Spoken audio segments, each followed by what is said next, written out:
Hi friends, காலை வணக்கம். இன்றைக்கி ஒரு சிம்பிளான வீடியோவோடு தான் வந்திருக்கேன். ஒரு சில டிப்ஸும் சொல்ல போகிறேன். கடைசி வரைக்கும் பாருங்கள். அதுக்கு முன்னாடி நம்ம சேனல் சப்ஸ்கிரைப் பண்ணி மறக்காமல் சப்ஸ்கிரைப் பண்ணிக்கோங்க. நான் இன்றைக்கி தக்காளி குழம்பு தான் வைக்க போகிறேன். குக்கர்லேயே சாப்பாடு வச்சுட்டேன். தக்காளி குழம்புக்கு மசாலா சாமான்லாம் போட்டாச்சு. வெங்காயம், தக்காளி எல்லாத்தையும் அரைச்சி எடுத்து பேஸ்டாக்கி இதுமாரி வதக்கி எடுத்துக்கணும். தேவையான அளவுக்கு மசாலாலாம் சேர்த்துக்கணும். சேர்த்துட்டு உப்பும் சேர்த்து நல்லா வதக்கிட்டு ஒரு 5 நிமிஷத்துக்கு நல்லா கொதிக்க வச்சுக்கோங்க. அந்த பச்சை வாடை போன உடனே தேவையான அளவுக்கு தண்ணி சேர்த்துட்டு நல்லா ஒரு 5-6 நிமிஷத்துக்கு கொதிக்க வச்சுக்கணும்.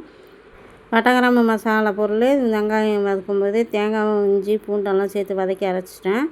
சிம்பிளாக இன்றைக்கி முடிச்சாச்சு. சீக்கிரமாகவும் இந்த குழம்பு செஞ்சிடலாம். 2 டிப்ஸு சொல்ல போகிறேன். கடைசி வரைக்கும் பாருங்கள். இந்த மாதிரி தீர்ந்து பண்ண பெருங்காய டப்பா இருந்ததுன்னா அதில் இந்த மாதிரி ஹோல் போட்டுட்டு அதில் கோலமாவை கொட்டிட்டு நீங்கள் கோலம் போட்டிங்கன்னா சூப்பராகவே இருக்கும். அடுத்தது இந்தமாரி டப்பாக்கள் இருந்ததுன்னா தூக்கி போட்டுறாதீங்க. இந்த நம்ம துவரம் பருப்பு, கடலப்பருப்பு இந்தமாரி அளந்து போடுறதுக்கு இது யூஸ் ஆகும். மறக்காமல் இந்த டிப்ஸை ஃபாலோ பண்ணி பாருங்கள். இந்த டிப்ஸ் எல்லாம் வீடியோவும் உங்களுக்கு பிடிச்சிருந்ததுன்னா சப்ஸ்கிரைப் பண்ணுங்கள், லைக் பண்ணுங்கள், ஷேர் பண்ணுங்கள், கமெண்ட்ஸ்